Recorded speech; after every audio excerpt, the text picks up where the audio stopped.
গুরুপাদ পদ্ম নিত্যলীলা প্রবিষ্টম বিষ্ণুপাদ অষ্টোত্তর শতর শ্রীমৎ শিল ভক্তি প্রকাশ আশ্রম গোস্বামী গুরু মহারাজের শ্রীচরণ কমল অনন্ত কোটি ভুলণ্ঠিত দণ্ডবোধ প্রণতি নিবেদন করে তাঁর অহৈতুকী কৃপা প্রার্থনা করি। প্রশ্ন এসেছে, চার যুগের মধ্যে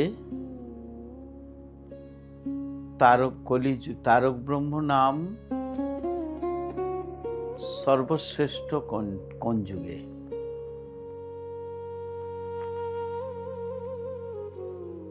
যদি আমরা শুধু নামের কথা চিন্তা করি, শ্রী হরিনামের বীজ কখনো শুষ্ক হয় না। নাম গ্রহণে অন্তর্জগৎ এবং বহির্জগৎ পবিত্রতা লাভ করে। আমরা যখন আচমন করি, অনেকেই যখন আচমন করা হয়, কি বলা হয়? ব্রাহ্মণ ঠাকুর কি বলেন বলুন? ওং অপবিত্র পবিত্র বা সর্বাবস্তম গত অপি বা যশ সরেত পুণ্ডরীকাক্ষ সবাহ্য অভ্যন্তরসূচি। যশ সরেত পুণ্ডরীকাক্ষ। যেমন ঘরের দুয়ারে যদি দীপ জ্বালা হয়, তাতে ঘরের ভেতর এবং বাইরে উভয়ই আলোকিত হয়। আমাদের অন্তরের ভাব আমরা প্রকাশ করতে পারি একমাত্র জিভার দ্বারাই। আমাদের জিভা অন্তর ও বাইরের দুয়ার। জিভায় নাম গ্রহণ করলে অন্তর ও বাহির শুদ্ধ হয়ে যায়। যশ সরেত পুণ্ডরীকাক্ষ, একবার যদি জিভায় উচ্চারণ করা হয় কৃষ্ণ নাম, সঙ্গে সঙ্গে পবিত্র হয়। সাধারণ প্রদীপ কেবল বাতাসে নিভে যেতে পারে, কিন্তু নামের প্রদীপ, সেই মণিদ্বীপ কখনোই নিভে যায় না। ভক্তকবি তুলসীদাস বলেছেন, রাম নাম মণিদ্বীপ ধরু দেহ দেহলি দুয়ার। কি বললেন? রাম নাম মণিদ্বীপ ধরু দেহ দেহলি দুয়ার। তুলসী ভিতর বাহির নু যো চাহসি উজিয়ার।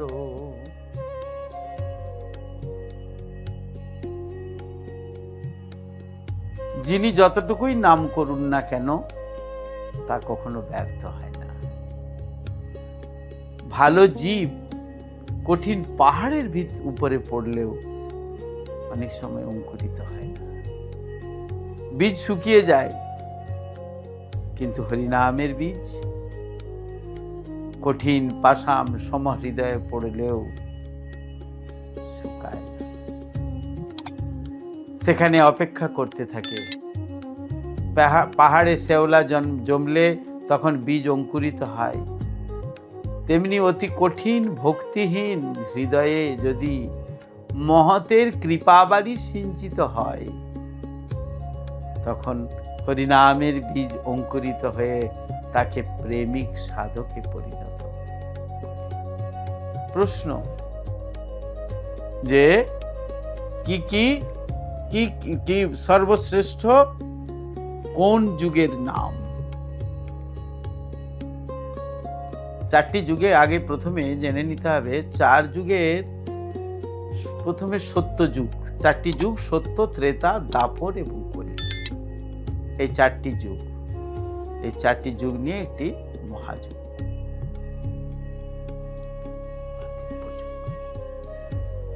সত্য যুগে ভগবানকে ভজন করার যে সাধনা করার যে মন্ত্র, তা হলো তারক ব্রহ্ম নাম। তা কি নাম?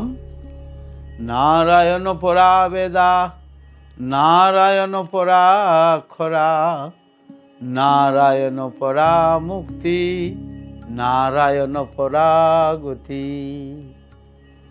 কি বললেন? সত্যযুগে কি নাম ছিল? আবারও বলছি, নারায়ণ পরা বেদা, নারায়ণ পরা খরা, নারায়ণ পরা মুক্তি, নারায়ণ পরা গতি। পূর্বে আমরা দেখেছি, আমরা জানি, গুরু পাদপদ্মের মুখে বা মহাজনগণের মুখে শ্রবণ করেছি, ওইটাকে বলেন বেদে তো কৃষ্ণ নাম নাই। বেদে আপনারা যে এই যে নারায়ণ বলছেন, বেদে তো কৃষ্ণ নাম নাই। হ্যাঁ, আপনারা যে বলছেন নারায়ণই কৃষ্ণ, বিষ্ণুই কৃষ্ণ, কি করে হতে পারে? সেখানে কৃষ্ণ নামকে উজ্জ্ব করে রেখেছেন। মহাজনগণ বললেন যে আদি বিষ্ণু, কৃষ্ণকে আদি বিষ্ণু বলেছেন, কৃষ্ণকে আদি নারায়ণও বলেছেন। এটা খেয়াল রাখতে হবে, খুব মার্ক করতে হবে, আদি নারায়ণ বা আদি বিষ্ণু। আমরা এখানে যে মন্ত্র পেলাম সত্যযুগের যে ব্রহ্ম নাম, তার ব্রহ্ম নাম কি? নারায়ণ পরাক্ষরা, নারায়ণ পরাবেদা, নারায়ণ পরাক্ষরা, নারায়ণ পরা মুক্তি, নারায়ণ পরাগতি। কৃষ্ণই হলেন সব। এখানে কৃষ্ণকেই সব কিছু বলেছেন। হ্যাঁ, তাকে তিনি হলেন পরম বেদ, তিনি হলেন পরম অক্ষর, তিনি হলেন পরম মুক্তি। তার নাম, অর্থাৎ তার নামই হলো পরম মুক্তি, আর তার নামই হলো পরম গতি। এখানে সেই কথাই উল্লেখ করেছে। এবার আসি আমরা সত্যযুগের পর ত্রেতা যুগে। ত্রেতা যুগে কি নাম ছিল? রাম নারায়ণ অনন্ত মুকুন্দ মধুসূদন। কি বললেন? রাম নারায়ণ অনন্ত মুকুন্দ মধুসূদন, কৃষ্ণ কেশব কংসারে হরে বৈকুণ্ঠ বামন। কি বলেছেন? রাম নারায়ণ অনন্ত মুকুন্দ মধুসূদন, কৃষ্ণ কেশব কংসারে হরে বৈকুণ্ঠ বামন। রাম তুমি নারায়ণ, তুমি অনন্ত, তুমি মুকুন্দ, তুমি মধুসূদন। তাহলে ভগবান শ্রী রামকে বলেছেন ত্রেতা যুগে ভগবান রাম রূপে অবতীর্ণ হয়েছিলেন। তাই কি বললেন? রাম রময়তি ইতি রাম। হে রামচন্দ্র, রাম তুমি নারায়ণ, তুমি অনন্ত, তুমি মুকুন্দ। মুকুন্দ মানে মুক্তিদাতা। তুমি মুকুন্দ, তুমি মধুসূদন, তুমি কৃষ্ণ, তুমি কেশব। কৃষ্ণকে কেশব বলেছেন। কৃষ্ণ কেশব, কৃষ্ণ কেশব, কৃষ্ণ কেশব ত্রাহি মাম। আর কি বলেছেন? তুমি কংসারে। কংসারে মানে তুমি কংসকে বধ করেছ, তুমি কংসকে নিধন করেছ।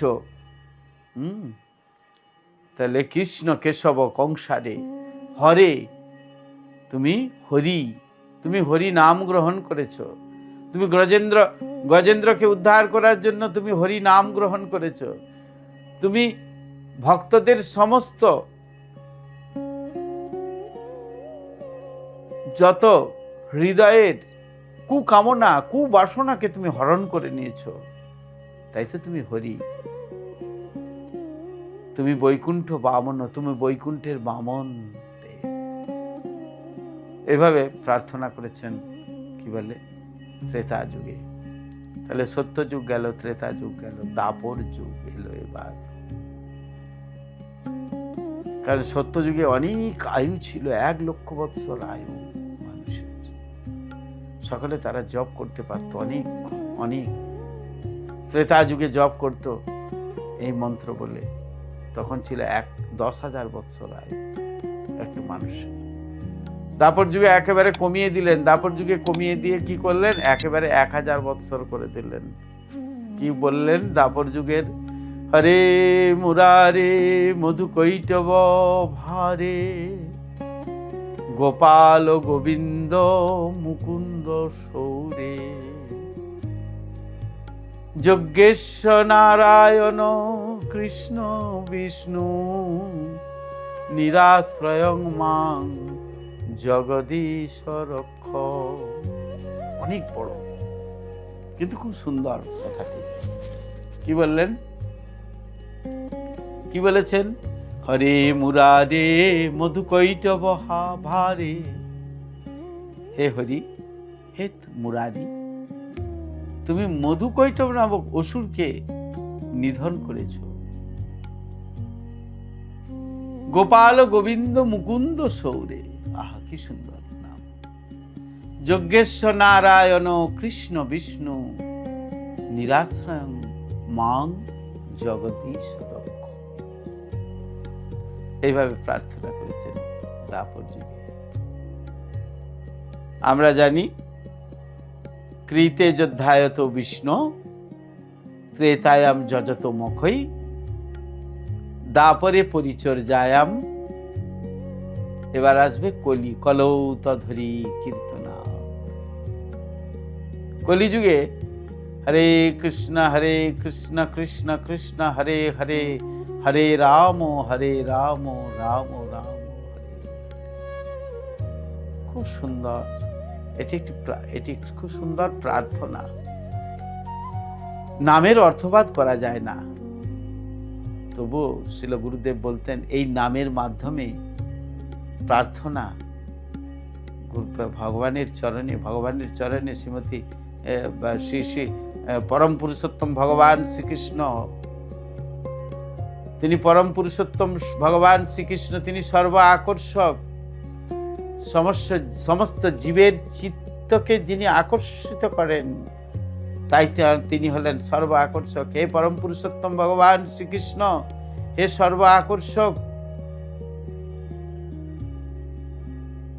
হে রাধা রমন রাম, হে রাধা রমন, যিনি রাধারানীর চিত্তকে আনন্দ দান করেন এবং ভক্তদের চিত্তে যিনি আনন্দ বর্ধন করেন।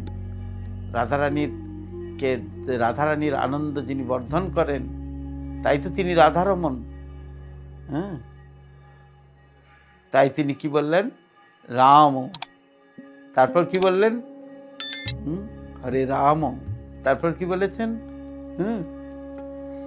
হে রাধারানী, হে কৃষ্ণের আহ্লাদিনী শক্তি, হে পরম পুরুষোত্তম ভগবান শ্রীকৃষ্ণের আহ্লাদিনী শক্তি,